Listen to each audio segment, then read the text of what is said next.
Hidup TV mempersembahkan Oase Rohani Katolik yang dibawakan oleh para imam Keuskupan Agung Jakarta.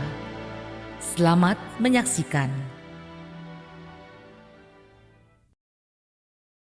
Salam damai sahabat Oase Rohani Katolik yang terkasih, apa kabar? Jumpa kembali bersama saya Maria Paulina dalam acara kesayangan kita, Oase Rohani Katolik. Dan sekarang hati saya penuh sukacita karena di studio sudah hadir bersama saya Romo Franciscus Saverius Sutarno MSF yang biasa kita sapa dengan nama Romo Tarno. Halo Kak Romo, apa kabar? Sehat, sukacita dan luar biasa. Amin ya Romo, puji Tuhan. Baiklah sahabat Oase Rohani Katolik yang terkasih, sebelum kita memulai acara ini, ada baiknya kita berkenalan dulu dengan Romo Tarno. Nah Romo, kami persilakan Romo memperkenalkan diri dulu kepada sahabat Oase Rohani Katolik. Oke, sahabat Oase Katolik yang berbahagia, saya Romo Tarno, MSF. Saya berkarya di Paroki Jagakarsa, Jakarta Selatan. Terima kasih Romo untuk salam perkenalannya. Baiklah sahabat Oase Rohani Katolik yang terkasih, sekarang marilah kita awali acara ini dengan doa pembuka yang dipimpin oleh Romo Tarno. Mari kita bersatu dalam doa. Dalam nama Bapa dan Putra dan Roh Kudus. Amin. Allah Bapa yang Maha Kuasa, syukur atas kuasa-Mu yang memampukan kami percaya sejak semula, dan kuasa-Mu pula yang kami yakini akan memampukan kami setia sampai paripurna. Kami bersyukur atas rahmat kehidupan, panggilan dan perutusan sebagai hamba-hamba-Mu. Kami yakin dan percaya Engkau yang hidup dalam diri kami semua, memampukan kami untuk berkata dan bertindak seturut dengan kehendak-Mu, senantiasa bersikap adil dan jujur, dan senantiasa terdorong untuk makin memuliakan nama-Mu, memberi kesaksian tentang Engkau dan kebenaran-kebenaran-Mu. Semua doa ini kami haturkan ke hadirat-Mu, demi Kristus Tuhan dan pengantara kami. Amin. Ya Tuhan, adililah mereka yang merugikan daku. Perangilah mereka yang memerangi aku. Angkatlah senjata dan perisai, dan bangkitlah membantu aku, ya Tuhan, sumber keselamatanku. Sahabat Oase Rohani Katolik yang terkasih, hari ini umat Katolik sudah memasuki masa Pekan Suci. Dan sekarang bacaan liturgi pada hari ini diambil dari kitab Yesaya bab 42 ayat 1 sampai dengan 7, dilanjutkan dengan bacaan Injil yang diambil dari Injil Yohanes bab 12 ayat 1 sampai dengan 11. Dan sekarang marilah sama-sama kita membuka Alkitab kita. Saya akan membacakan bacaan yang diambil dari kitab Yesaya bab 42 ayat 1 sampai dengan 7. Beginilah firman Tuhan. Lihat, itu hambaku yang kupegang, orang pilihanku, yang kepadanya aku berkenan. Aku telah menaruh rohku ke atasnya, supaya ia menyatakan hukum kepada bangsa-bangsa. Ia tidak akan berteriak atau menyaringkan suaranya atau memperdengarkan suaranya di jalan. Buluh yang patah terkulai tidak akan diputuskannya, dan sumbu yang pudar nyalanya tidak akan dipadamkannya. Tetapi dengan setia, ia akan menyatakan hukum. Ia sendiri tidak akan menjadi pudar, dan tidak akan patah terkulai sampai ia menegakkan hukum di bumi, segala pulau mengharapkan pengajarannya. Beginilah firman Tuhan yang menciptakan langit dan membentangkannya, yang menghamparkan bumi dengan segala yang tumbuh di atasnya, yang memberikan napas kepada umat manusia yang menghuninya, dan nyawa kepada mereka yang hidup di atasnya. Aku Tuhan telah memanggil engkau untuk maksud penyelamatan. Aku telah memegang tanganmu. Aku telah membentuk engkau dan membuat engkau menjadi perjanjian bagi umat manusia, menjadi terang untuk bangsa-bangsa. Untuk membuka mata yang buta, untuk mengeluarkan orang hukuman dari tempat tahanan dan mengeluarkan orang-orang yang duduk dalam gelap dari rumah penjara. Demikianlah sabda Tuhan. Syukur kepada Allah. Mazmur tanggapan. Tuhan adalah terang dan keselamatanku. Tuhan adalah terang dan keselamatanku. Tuhan adalah terang dan keselamatanku. Kepada siapakah aku harus takut? Tuhan adalah benteng hidupku. Terhadap siapakah aku harus gentar? Tuhan adalah terang dan keselamatanku. Ketika penjahat-penjahat menyerang untuk memangsa aku, maka lawan dan musuh itu sendirilah yang tergelincir dan jatuh. Tuhan adalah terang dan keselamatanku. Sekalipun tentara berkemah mengepung aku, tidak takutlah hatiku. Sekalipun pecah perang melawan aku, dalam hal ini pun aku tetap percaya. Tuhan adalah terang dan keselamatanku. Sungguh, aku percaya akan melihat kebaikan Tuhan di negeri orang-orang yang hidup. Nantikanlah Tuhan, kuatkanlah dan teguhkanlah hatimu. Ya, nantikanlah Tuhan. Tuhan adalah terang dan keselamatanku. Baiklah sahabat Oase Rohani Katolik yang terkasih, sekarang marilah kita satukan hati dan pikiran kita karena Romo Tarno akan menyampaikan bacaan Injil yang diambil dari Injil Yohanes bab 12 ayat 1 sampai dengan 11. Terpujilah Kristus Tuhan, Sang Raja kemuliaan kekal. Terpujilah Kristus Tuhan, Sang Raja kemuliaan kekal. Salam ya Raja kami, hanya Engkaulah yang mengasihi kesesatan kami. Terpujilah Kristus Tuhan, Sang Raja kemuliaan kekal. Tuhan sertamu. Dan sertamu juga. Inilah Injil Yesus Kristus menurut Santo Yohanes. Dimuliakanlah Tuhan. Bab 12 ayat 1 sampai 11. 6 hari sebelum Paskah, Yesus datang ke Betania, tempat tinggal Lazarus yang ia bangkitkan dari antara orang mati. Di situ diadakan perjamuan untuk dia. Marta melayani, dan salah seorang yang turut makan dengan Yesus adalah Lazarus. Maka Maria mengambil setengah kati minyak narwastu murni yang mahal harganya untuk meminyaki kaki Yesus dan menyekanya dengan rambutnya. Dan bau minyak itu semerbak memenuhi seluruh rumah. Tetapi Yudas Iskariot, seorang dari murid-murid Yesus yang akan segera menyerahkan dia, berkata, "Mengapa minyak narwastu ini tidak dijual 300 dinar dan uangnya diberikan kepada orang-orang miskin?" Hal itu dikatakannya bukan karena ia memperhatikan nasib orang-orang miskin, melainkan karena ia adalah seorang pencuri. Ia sering mengambil uang yang disimpan dalam kas yang dipegangnya. Maka kata Yesus, "Biarkanlah dia melakukan hal ini, mengingat hari penguburanku. Karena orang-orang miskin selalu ada padamu, tetapi aku tidak akan selalu ada pada kamu." Banyak orang Yahudi mendengar bahwa Yesus ada di Betania, maka mereka datang bukan hanya karena Yesus, melainkan juga untuk melihat Lazarus yang telah dibangkitkannya dari antara orang mati. Lalu imam-imam kepala bermufakat untuk membunuh Lazarus juga.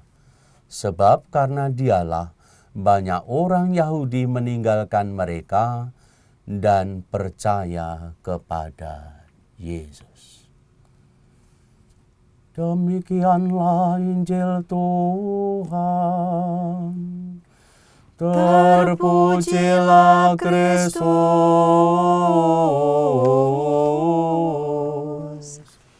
Sahabat Oase Rohani Katolik yang terkasih, setelah kita mendengarkan bacaan liturgi pada hari ini, sekarang kita masuk dalam segmen perbincangan rohani nih Romo. Segmen pertama. Pokok pikiran apa yang akan Romo sampaikan dalam terkait dengan bacaan hari ini Romo? Sahabat Oase Rohani dan Pauline yang terkasih, dalam bacaan pertama Yesaya 42 1-7 memberi inspirasi kepada kita berkenaan dengan hamba Yahweh, hamba Tuhan. Ya. Di mana perikopa ini menjadi salah satu dari 4 nyanyian sajak tentang hamba Yahweh, hamba Tuhan, tepatnya hamba Yahweh yang menderita. Kita tahu keempatnya terdapat dalam kitab Nabi Yesaya bab 42 ayat 1-9, yang kedua bab 49 ayat 1-12, yang ketiga bab 50 ayat 4-9, dan yang keempat bab 52 sampai bab 53. Tampak bagaimana keempatnya menunjukkan Allah Yahweh memanggil hambanya untuk memimpin bangsa-bangsa, tetapi ia disiksa dengan kejam. Hambanya mengorbankan diri menerima hukuman yang seharusnya tidak ia terima. Tampak sekali Pauline dan sahabat Oase bagaimana hamba Yahweh menjadi pokok perenungan dalam perikopa ini yang memberi inspirasi kepada kita akan hidup, panggilan dan perutusan kita. Ya, jadi seperti apa gambaran hamba Yahweh itu Romo? Baik, gambarannya sangat jelas diawali dengan sebuah firman Allah. Firman Allah yang memanggil orang pilihannya. Tampak jelas dalam ayat 1. Lihat, itu hambaku yang kupegang, orang pilihanku yang kepadanya aku berkenan. Lebih lanjut lagi, aku telah menaruh rohku ke atasnya, supaya ia menyatakan hukum kepada bangsa-bangsa. Sejak semula, tampak hamba Yahweh telah difirmankan oleh Allah menjadi pilihannya. Dan lebih konkret lagi, gambaran Yahweh yang seperti apa lebih kelihatan dan kentara. Orang pilihannya yang seperti apa?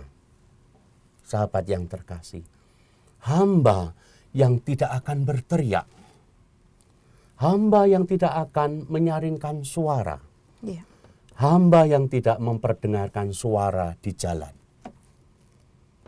Kemudian dengan lain kata, hamba Yahweh yang hadir tidak dengan kekerasan. Kekerasan artinya dia bergerak dengan diam-diam dan penuh keyakinan karena panggilan Allah sendiri. Ya. Yang kedua poinnya, hamba Yahweh yang menghadirkan harapan, Pauline. Ya.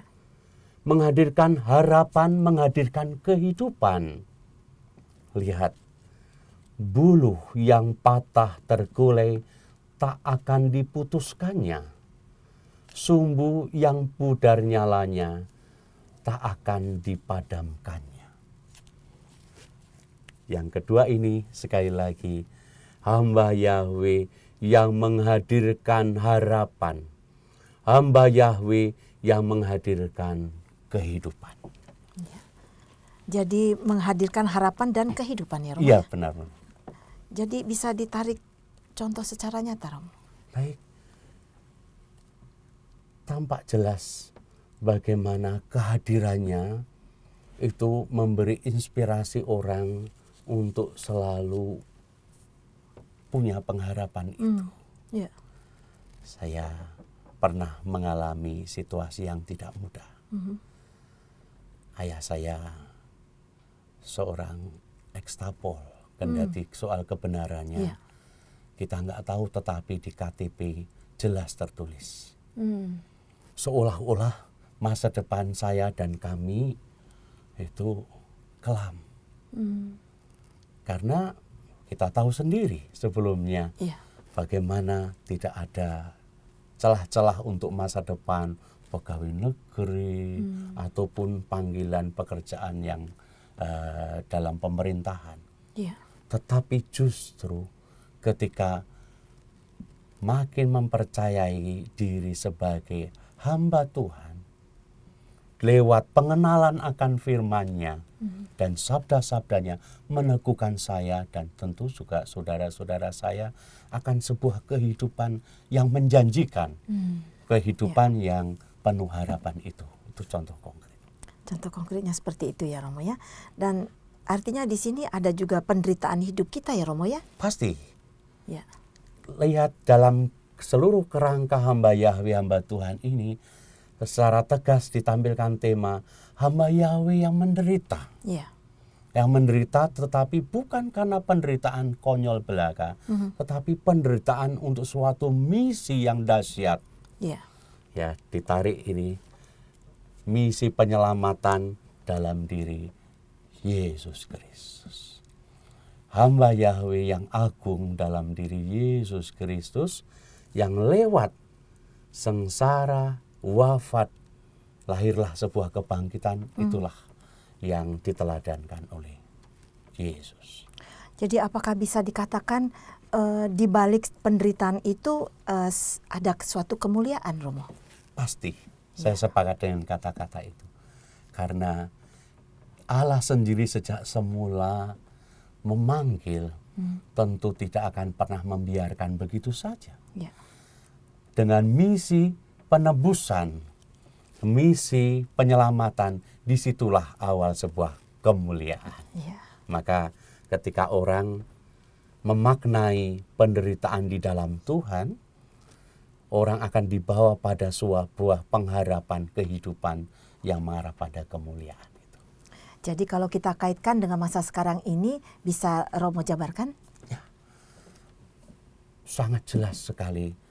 Akhir-akhir ini banyak situasi yang membuat kacau. Berita-berita tidak begitu saja apakah itu dipilah-pilah benar atau tidak.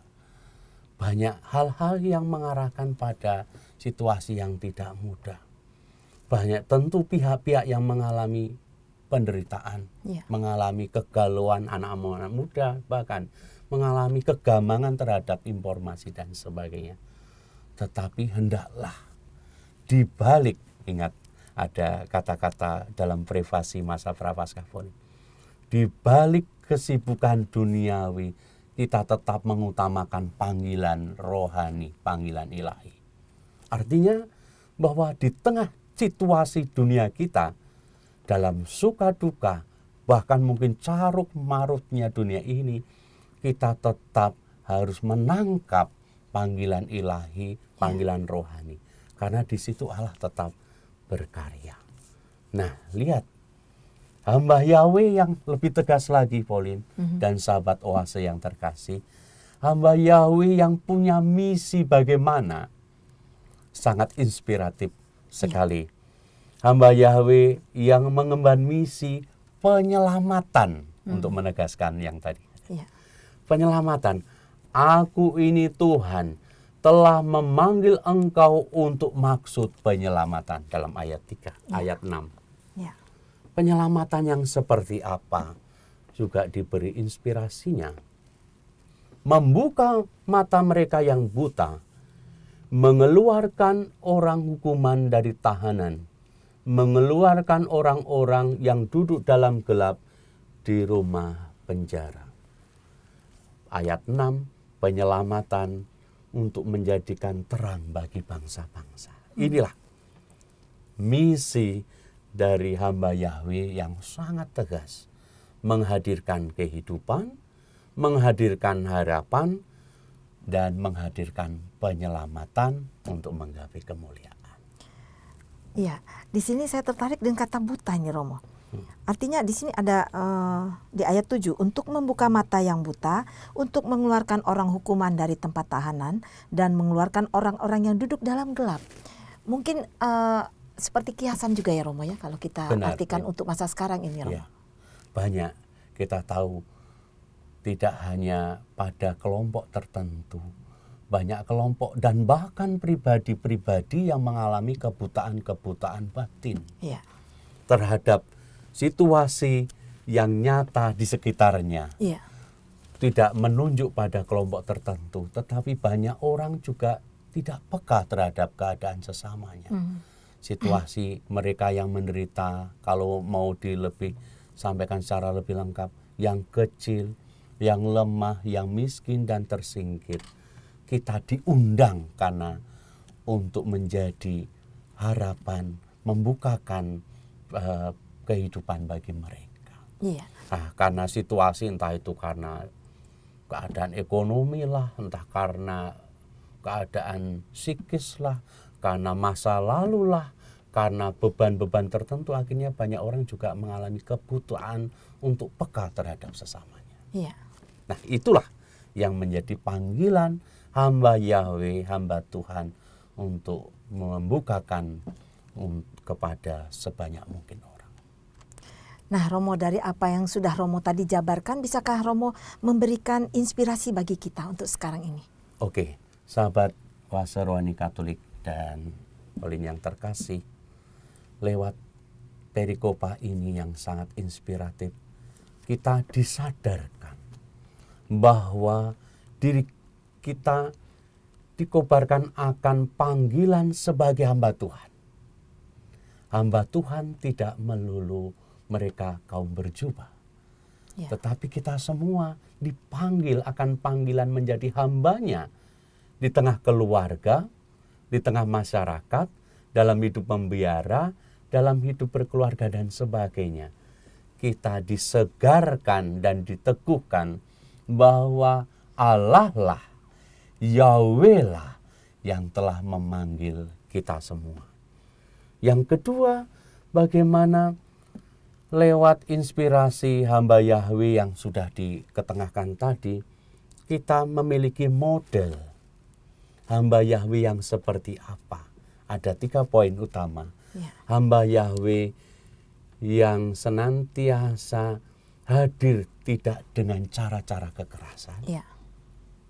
Hamba Yahweh yang senantiasa menaruh harapan, menghadirkan harapan dan kehidupan bagi orang lain. Dan hamba Yahweh yang mengemban misi penyelamatan. Ya. Inilah model yang diberikan dalam inspirasi hamba Yahweh. Kemudian sebagai hamba Yahweh, hamba Tuhan yang hadir dalam dunia sekarang ini, jelas dalam konteks keuskupan agung kita yang kita cintai ini, kita dipanggil untuk menjadi hamba Allah, hamba Tuhan, hamba Yahweh yang berhikmat. Ya. Berhikmat. Ya. Jadi yang berhikmat ya Romo. Iya, artinya apa? Sangat konkret. Tidak larut dan ambil bagian dalam berita-berita bohong. Ya. Ini yang sangat kontekstual ya. Ya. Yang senantiasa menghadirkan harapan. Senantiasa untuk mengkampanyekan untuk tidak golput nanti dalam pilpres Ya. dan pileg. Ya. Yang senantiasa juga mengkampanyekan untuk memilih dengan bijak, Ya. bukan karena emosi belaka. Nah, inilah hamba-hamba Yahweh dalam konteks bangsa kita, di mana kita menjadi bagiannya. Kita dipanggil untuk secara bijak menjadi hamba Tuhan, sebagaimana yang saya sangat mengagumi dan sangat inspiratif di keuskupan ini. Menjadikan kita berbijak, kita bijak dengan tinjauan bangsa kita makin bermartabat. Sesuai dengan sekarang ini kita memasuki masa pekan suci ya Romo ya. Benar. Jadi di sini pentingnya juga arti Roh Kudus dalam kehidupan kita ya Romo. Benar. Roh Kudus yang kita sadari senantiasa hidup dan hadir dalam diri kita, memampukan kita untuk menjadi hamba Allah yang bijak. Ya. Misalnya dalam kerangka Prapaskah, apalagi ini sudah masuk pekan suci. Ya. Ya, kita diminta untuk makin lebih rohani. Makin rohani. Ya. Ya, salah satu indikasinya juga makin mencintai dan menghayati Ekaristi. Kemudian dalam upaya membangun relasi yang baik dengan apa? Puasa dan pantang. Ya. Bukan sekedar tindakannya, tetapi motivasinya juga dalam upaya untuk bersolider dengan orang lain. Ya. Dan yang ketiga, kita didorong dengan hikmat kebijaksanaan itu juga ambil bagian melakukan karya amal kasih kepada saudara-saudari kita, terutama kepada mereka yang kecil, lemah, miskin, dan difabel. Ya. Luar biasa Romo pencerahan yang diberikan pada hari ini. Amin. Ya, dan sekarang kita jeda sebentar ya Romo ya. Oke, ya. Baiklah sahabat Oase Rohani Katolik yang terkasih, kita akan jeda sebentar. Sebelum kita melanjutkan pada perbincangan berikutnya, saya informasikan bila ada yang ingin bertanya seputar iman Katolik Anda, dapat menghubungi kami melalui SMS di nomor 0882 9019 0900 atau ke alamat email kami orkkaj@yahoo.com. Hidup TV mempersembahkan Oase Rohani Katolik yang dibawakan oleh para imam Keuskupan Agung Jakarta. Selamat menyaksikan. Masih bersama Romo Fransiskus Saverius Sutarno MSF dan saya Maria Paulina dalam acara Oase Rohani Katolik. Terima kasih bagi pemirsa ataupun para pendengar yang baru saja bergabung di acara ini. Nah Romo, sekarang kita masuk dalam segmen kedua. Ini dalam pembahasan Injil ya Romo ya? Iya. Tapi bisakah sebelumnya Romo menyampaikan kembali yang menjadi poin dalam segmen pertama tadi Romo? Oke, sahabat Oase Rohani Katolik yang terkasih, kita disadarkan bahwa hamba Yahweh adalah panggilan sejak semula juga untuk kita. Hamba Yahweh yang seperti apa? Hamba Yahweh yang hadir tidak dengan kekerasan. Hamba Yahweh yang senantiasa menghadirkan harapan, menghadirkan kehidupan. Dan hamba Yahweh yang mengemban misi penyelamatan.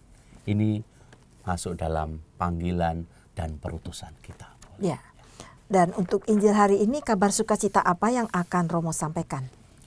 Sahabat yang terkasih dan Pauline yang berbahagia, kabar sukacita Injil dalam Yohanes 12 1-11 ini, kabar cinta sejati yang menuntut pengorbanan. Lewat inspirasi Yesus dengan keluarga Lazarus, Marta dan Maria. Ya, bisa diceritakan Romo. Oke, kabar sukacita itu kita lihat dalam perikopa ini menjadi bagian dari renungan berkenaan dengan tema hidup melalui kematian. Secara singkat tema hidup melalui kematian, di mana poin utamanya cinta yang menuntut pengorbanan itu terbagi dalam 6 bagian yang saling berhubungan satu sama lain.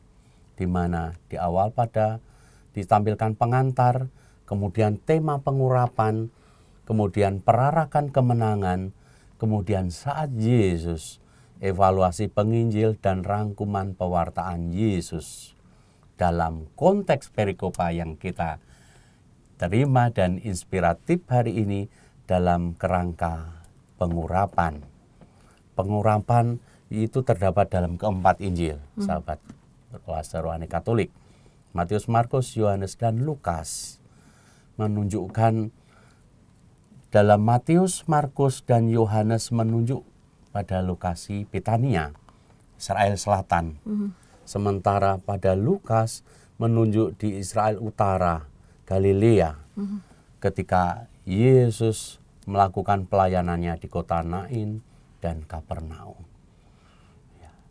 Dua-duanya memberi inspirasi kepada kita bagaimana dalam Matius, Markus, dan Yohanes menunjuk pada perempuan itu adalah Maria, saudari, Lazarus, dan Marta. Sementara dalam Lukas menunjuk seorang perempuan yang memang tidak disebut namanya, tetapi diketengahkan perempuan yang berdosa. Mau mengatakan tema dosa dan pengampunan dari Allah. Tetapi kita kembali ke konteks dalam perikopa Yohanes 12, 1-11 ini, kita diberi inspirasi lewat banyak tokoh berkenaan dengan hidup melalui kematian yang lebih sempit lagi, cinta sejati menuntut pengorbanan. Mungkin bisa Romo diberikan sedikit contoh dari cinta sejati yang menuntut pengorbanan dikaitkan dengan bacaan Injil hari ini. Oke, lewat tokoh-tokoh, mari sahabat yang terkasih, kita cermati tokoh-tokoh yang ada. Lihat, bagian pertama tentu Tuhan Yesus. Tuhan Yesus yang luar biasa hadir, berjumpa, menjumpai keluarga Lazarus, Marta dan Maria, melakukan ambil bagian dalam pesta perjamuan. Tetapi pesan pokok yang mau disampaikan nanti pada bagian akhir, hampir akhir, bagaimana ketika Tuhan mengatakan, biarkanlah dia melakukan hal ini mengingat hari penguburanku. Ketika Maria melakukan tindakan pembasuhan kaki dengan minyak narwastu, kemudian mengusapinya, mengeringkannya dengan rambutnya. Menunjuk pada cinta Allah dalam diri Yesus yang dahsyat. Yang mau mengatakan bahwa Yesus tetap konsisten pada perutusan Bapanya. Ia tidak lari dari kenyataan, tidak lari dari penderitaan, dan bahkan menunjukkan ketaatannya sampai pada hari pengubahannya. Ini sangat simbolis sekali, sahabat yang terkasih. Inilah contoh agung bagaimana cinta sejati Allah dalam diri Yesus memang menuntut pengorbanan yang tidak sedikit. Kemudian cinta yang menuntut pengorbanan yang seperti apa lagi? Maria. Maria menunjukkan tindakan simboliknya. Tentu bukan terjadi begitu saja tindakan itu. Mereka punya relasi yang sudah ada sebelumnya.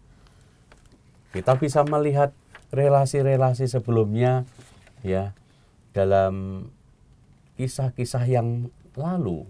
Ketika perjumpaan Yesus, Maria dan Marta juga. Kemudian perjumpaan-perjumpaan yang lain. Tetapi akhirnya Maria mengungkapkan kecintaannya kepada Yesus, utusan Allah, dengan apa? Memberikan sesuatu yang spesial. Narwastu, gambaran istimewa. Gambaran spesial. Sesuatu yang sangat mahal, mau mengungkapkan pengorbanan Maria. Dan kalau mau dikatakan sebuah pengorbanan dalam persembahan yang sangat spesial untuk Tuhan yang ia percayai. Kemudian memang tidak sangat kentara sekali, tetapi masing-masing juga punya peran. Lazarus dalam konteks ini ikut ambil bagian dalam perjamuan, kendati tidak berkata-kata.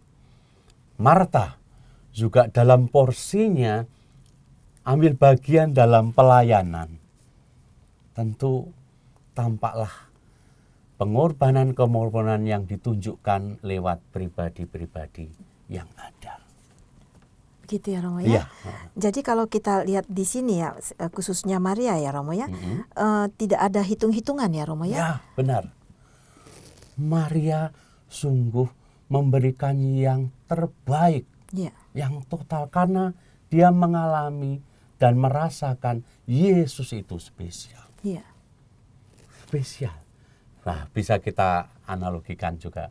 Kalau kita punya pribadi atau sesuatu yang spesial, kita tentu akan memperlakukannya juga lebih total. Iya. Ya, bahkan lebih total. Ya memang tidak sampai harus cinta buta begitu, tidak. Iya. Tetapi kita berusaha untuk maksimal memberikan yang terbaik Iya. sebagai persembahan diri. Iya. Nah, di sini sekarang timbul namanya Yudas Iskariot, Romo.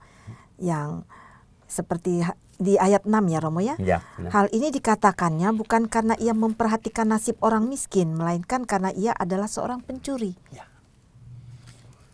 Bagian ini lewat tokoh Yudas Iskariot kita melihat satu sisi yang lain, Iya. bahwa dalam upaya mengikuti Tuhan, dalam upaya mempercayai Tuhan, itu ada banyak motivasi-motivasi. Ada banyak pribadi-pribadi yang dikuasai oleh motivasi-motivasi diri. Iya. Nah, salah satunya lewat gambaran pribadi Yudas Iskariot Iya. yang ternyata punya maksud gitu. Supaya kelihatan di depan dia punya keberpihakan, perhatian kepada yang kecil. Ngapain harus diboroskan? Mending dijual dan diberikan kepada orang miskin. Tetapi di balik itu justru dia menunjukkan situasi dan pribadi perilakunya yang bertentangan. Iya. Ya, artinya apa? Bahwa ada motivasi-motivasi dalam mengikuti Yesus yang menyelinap, terselubung, sadar tidak sadar. Dan salah satunya lewat tokoh Yudas Iskariot. Yang dalam ayat-ayat perikopa ini juga ditunjukkan dengan sangat-sangat jelas sekali bagaimana seorang murid Yesus yang akan segera menyerahkan dia ini dikatakan dengan sangat gamblang bahwa hal itu dikatakannya bukan karena ia memperhatikan orang-orang miskin, melainkan karena ia seorang pencuri yang sering mengambil uang yang disimpan dalam kas yang dipegangnya.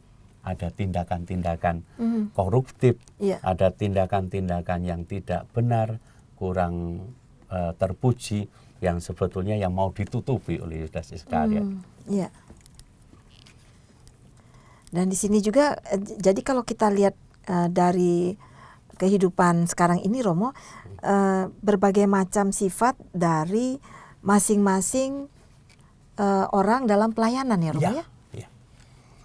Dalam perikopa ini seperti yang Pauline sampaikan, dalam pelayanan kita harus senantiasa mencontoh, menerima inspirasi dari Tuhan Yesus. Melakukan kehendak Bapa secara maksimal. Iya. Sampai akhir.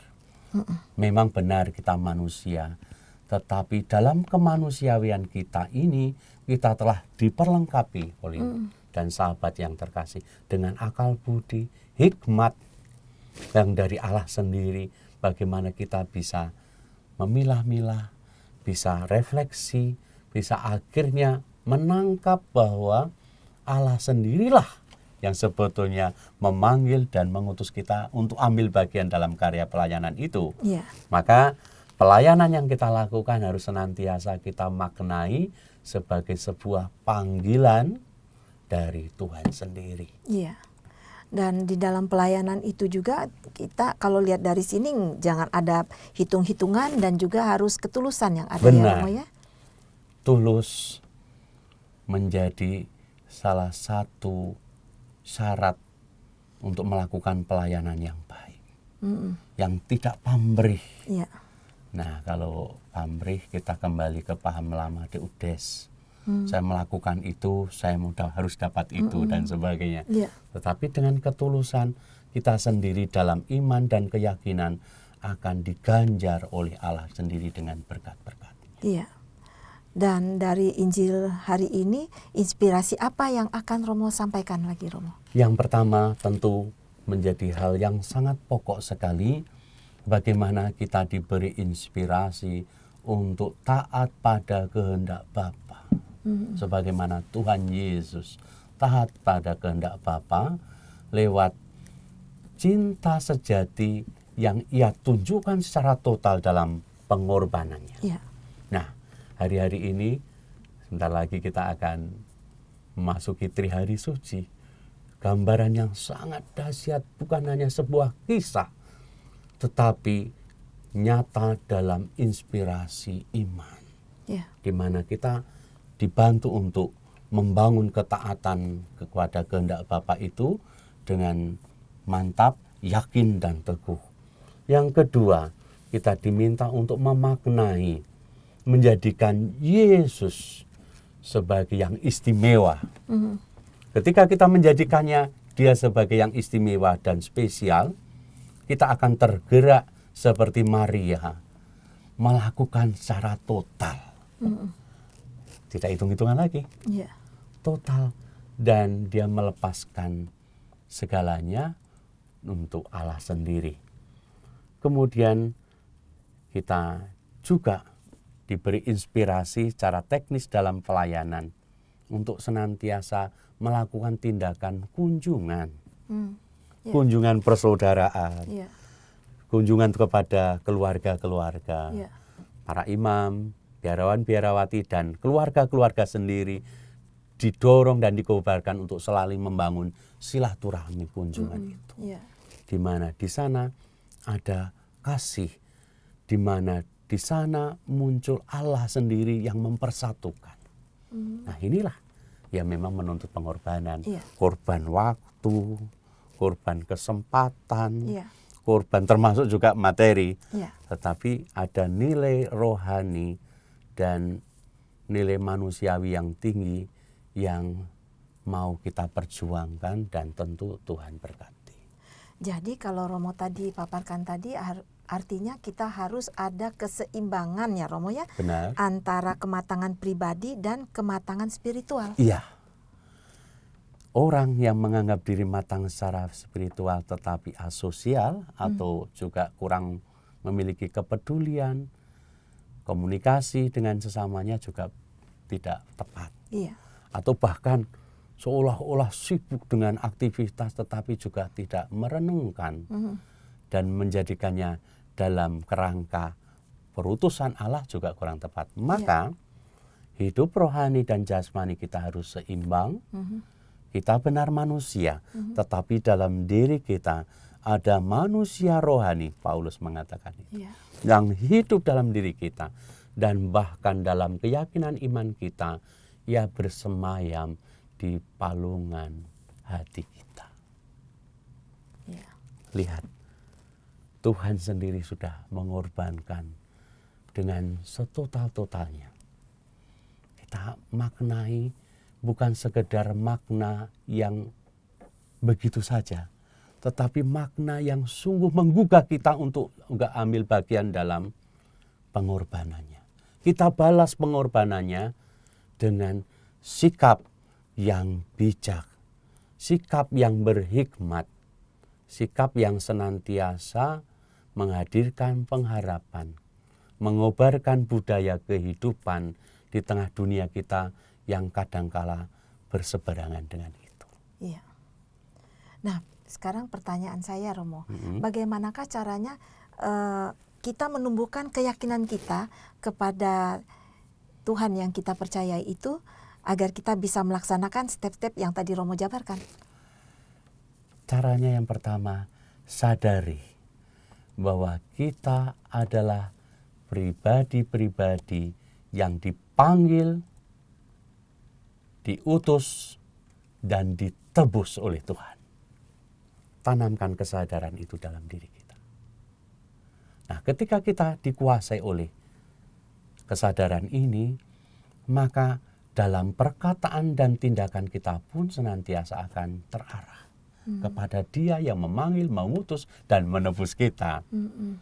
Nah, ini menurut hemat saya juga butuh sebuah pembiasaan, pembiasaan yang tidak bisa begitu saja selesai.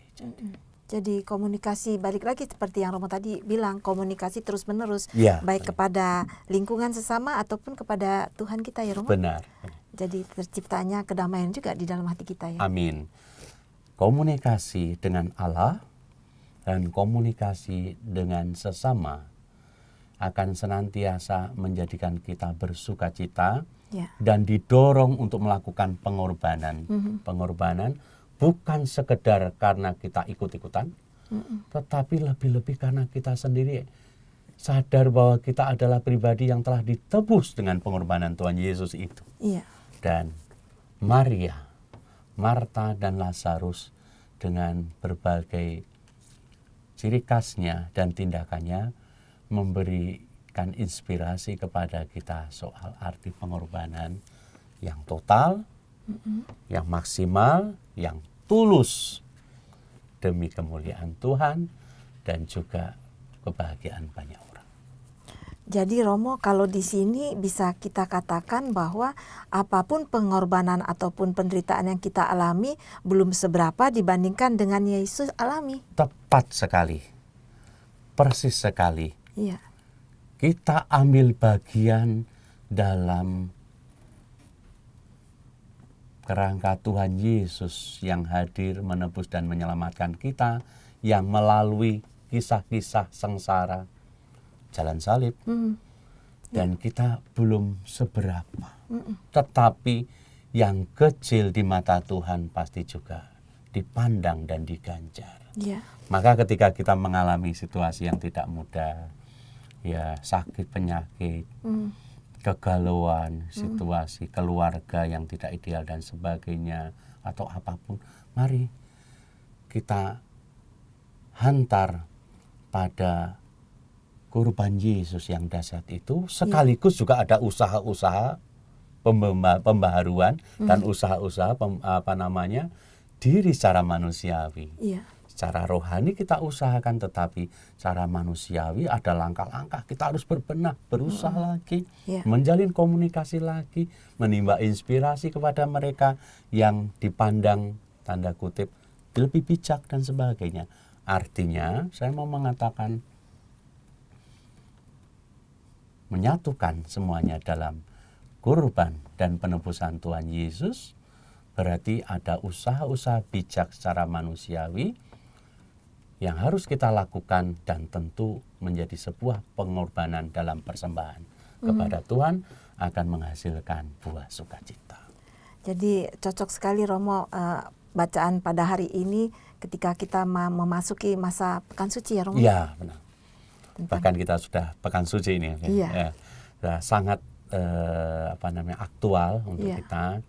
Tapi saya tetap harus mengatakan juga salah satu pengorbanan yang sangat kontekstual lagi-lagi mau saya sampaikan, karena H-2 kita mau ambil bagian dalam pesta demokrasi bangsa ini, jangan golput. Senantiasa pilih pemimpin yang baik dan senantiasa dorong motivasi yang lain untuk ambil bagian di dalamnya. Jadi kita sesuai dengan Mazmur tanggapan hari ini Romo, Ya. Tuhan adalah terang dan keselamatanku. Amin. Ya. Kita hadir karena menerima penebusan itu dan menangkap Tuhan yang menerangi kita, dan kita merasa mengamini kita diselamatkan, maka kita pun terdorong pula untuk ambil bagian menjadi terang dan keselamatan bagi banyak orang. Amin Romo. Tanpa terasa kita sudah di ujung acara nih Romo. Iya, amin. Kita tutup dulu ya Romo ya. Oke, terima kasih. Baiklah sahabat Oase Rohani Katolik yang terkasih, tanpa terasa kita sudah di penghujung acara. Dan sekarang kita akhiri acara ini dengan doa penutup yang dipimpin oleh Romo Tarno. Mari kita bersatu dalam doa. Dalam nama Bapa dan Putra dan Roh Kudus. Amin. Allah Bapa yang Maha Kasih, syukur dan terima kasih atas kasih-Mu yang selalu Engkau limpahkan kepada kami semua. Berkat kasih-Mu kami makin Kau sadarkan bahwa kami adalah pribadi-pribadi yang Kau panggil sejak semula, Kau utus dan Kau tebus untuk menerima keselamatan abadi itu. Biarlah kami semua senantiasa mensyukurinya dalam hidup dan senantiasa menjadi pribadi-pribadi yang penuh syukur yang mau menjadi pewarta-pewarta keselamatan dan sukacita serta keselamatan bagi saudara-saudari kami yang lain. Kesempatan ini pula kami lambungkan doa untuk saudara-saudari kami yang sakit, yang mengalami kebingungan, yang mengalami persoalan-persoalan hidup. Jamahlah mereka semua, beri inspirasi dan pencerahan dalam hidup mereka. Cara istimewa Tuhan, bantu kami semua, seluruh bangsa ini, untuk mewujudkan pengorbanan sejati dengan ambil bagian dalam pesta demokrasi yang beberapa hari ke depan akan kami jalani. Biarlah kuasa kasih-Mu memenuhi bangsa kami.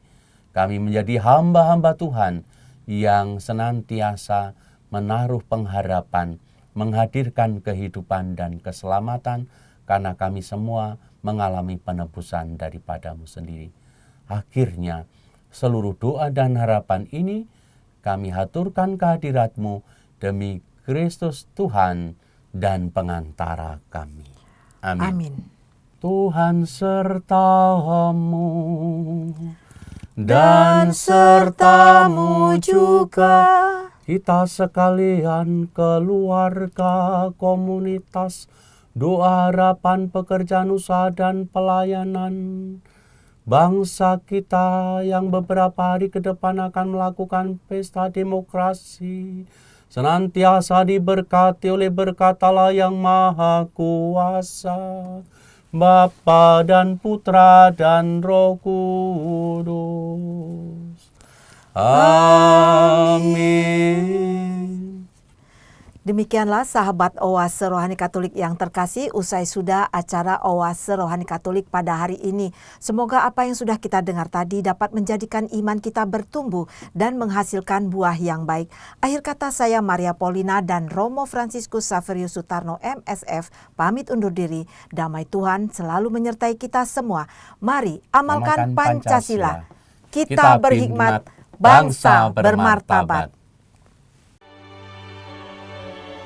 Demikianlah Oase Rohani Katolik yang dibawakan oleh para imam Keuskupan Agung Jakarta. Tuhan memberkati.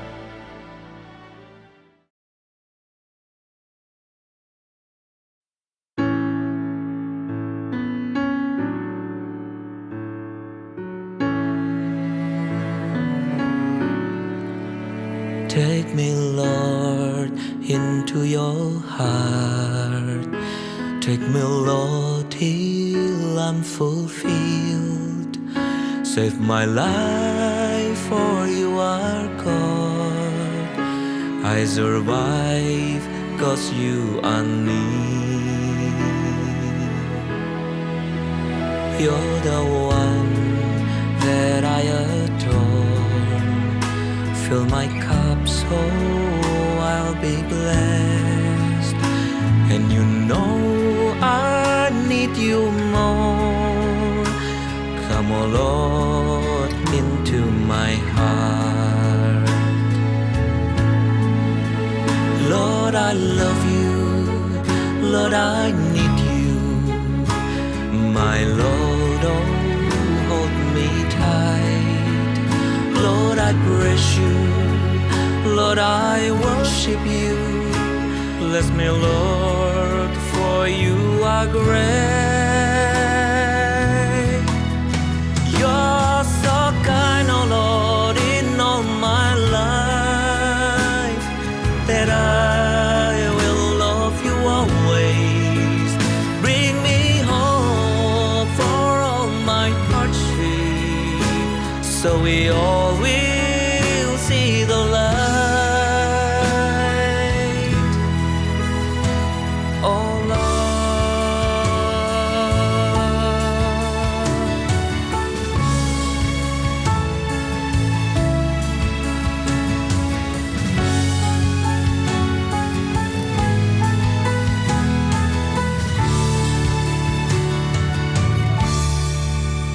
for you know that I love you with all my heart and mind. me, Lord, with all your blessing, so I know that you are near. Lord, I love you. Lord, I need you. My Lord, oh, hold me tight. Lord, I praise you. Lord, I worship you. Bless me, Lord, for you are great. You're so kind, oh Lord, in all my life, that I will love you always.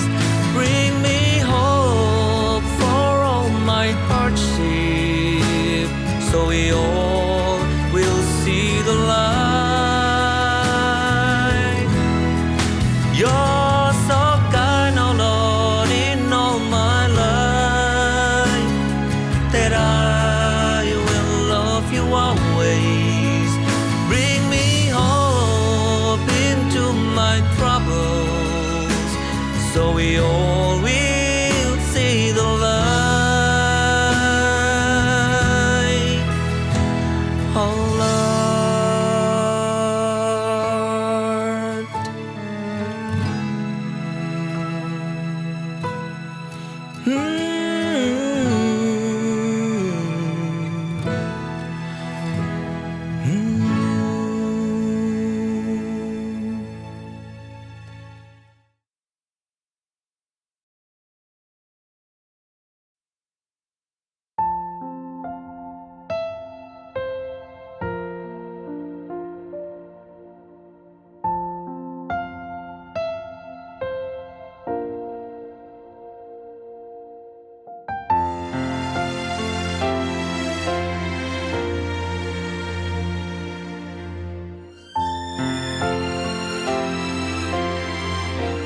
When eyes are fade,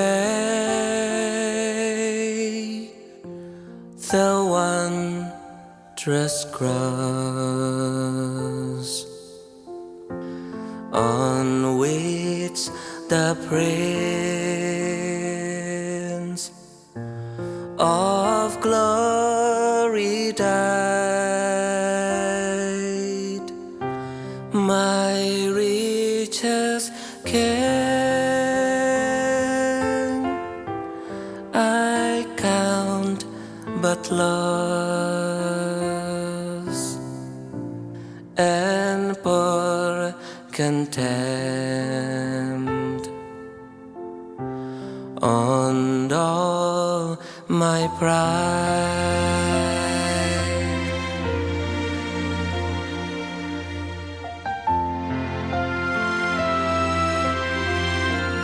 Forbid it, Lord, that I should boast, save in the death of Christ my God. All the things that charm me most, I sacrifice